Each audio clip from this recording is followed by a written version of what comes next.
Oui, bonjour les amis, on continue notre évangile de Luc, toujours au chapitre 11, cette fois-ci les versets 27 à 28, c'est-à-dire un tout petit passage. Or, comme il disait cela, une femme éleva la voix du milieu de la foule et lui dit « Heureuse celle qui t'a porté et allaité. » Mais lui, il dit « Heureux plutôt ceux qui écoutent la parole de Dieu et qui l'observent. » Voilà. On a déjà vu ce passage, hein. Il n'y a pas grand-chose à en dire, on a déjà vu ce passage au mois d'août, si je me souviens bien. Hein. On se souvient que, voilà, l'idée... alors, c'est un point de détail quand même qui est important, hein, c'est que c'est une femme qui est au milieu de la foule et qui crie. Ça, c'est quand même incroyable parce que, écoutez, il s'est quand même passé des choses assez incroyables. Enfin, Jésus réalise un exorcisme en public. Il y a, voilà, tout d'un coup, les hommes le traitent de démoniaque, et puis au milieu, il y a cette dame qui se met à crier heureux la femme qui t'a porté, quoi, hein, heureux le sein qui t'a nourri. C'est-à-dire, en fait, une béatitude, quelque part, une bénédiction. Disant, ouais, super, en fait, hein, vraiment, t'es un gars génial, heureux soit ta mère, voilà. C'est une femme qui manque pas de courage, hein, parce que, écoute, à l'époque...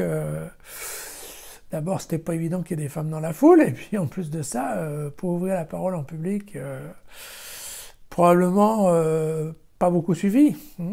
Où sont passés les hommes, on n'en sait rien. Où sont passés... Alors bon, c'est évident que vu que ce qu'on vient de leur servir, on se doute bien que les pharisiens vont pas applaudir des deux mains, mais où sont les disciples? Où sont les païens? Où est le reste de la foule? Les neutres, ceux qui n'y connaissent rien? Mais non, c'est cette femme qui se met à crier, en fait, à encourager Jésus, voilà. Et Jésus qui fait une réponse un peu pas très sympathique, en fait, en disant, bon, écoutez, on s'en fout un peu des liens de la famille, quoi. Ce qui compte, c'est surtout d'écouter la parole et de la mettre en pratique. Ce qui est je l'avais dit, je crois, une idée très juive, hein, puisqu'en effet, c'était bien ça. Suivre un enseignement, le garder, le mettre en pratique, c'est bien. C'est tout à fait partie de l'enseignement juif, d'accord? Et il y a ce conflit, donc on verra plusieurs fois hein, dans les évangiles, qui est, oui, chaque fois pour une raison ou pour une autre, on remet un peu la famille, naturelle, humaine de Jésus en valeur, et bien Jésus l'envoie un peu balader, la met un peu de côté en disant, oui, écoutez, on s'en fout un peu, hein, ce qui compte c'est Dieu, quoi. Ce qui est à moitié sympathique pour le reste de la famille. Alors,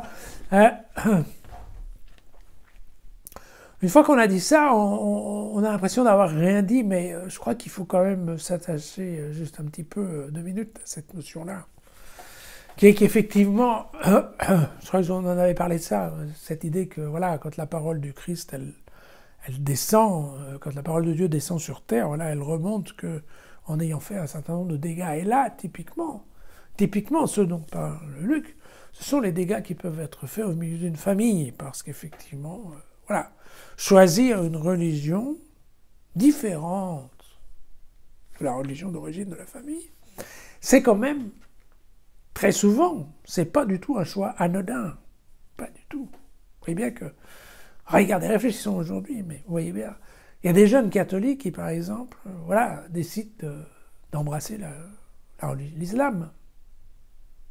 Comment ça se passe, vous croyez, pour les parents, les frères, les sœurs, le reste de la famille? Quelles sont les réactions? Et vous avez la même chose avec... je sais qu'il y a des jeunes protestants qui partent, qui deviennent catholiques. Et puis, vous avez des jeunes complètement païens parce qu'ils naissent dans une famille athée ou agnostique, comme on dit aujourd'hui. C'est-à-dire, en fait, une famille qui n'attache aucune importance à la religion. Et puis, vous avez des gamins qui, tout d'un coup, demandent à être baptisés.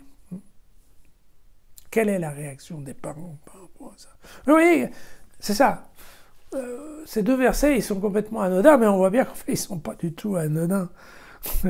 C'est des versets qui sont, au contraire, très dérangeants, et très dérangeants aujourd'hui encore.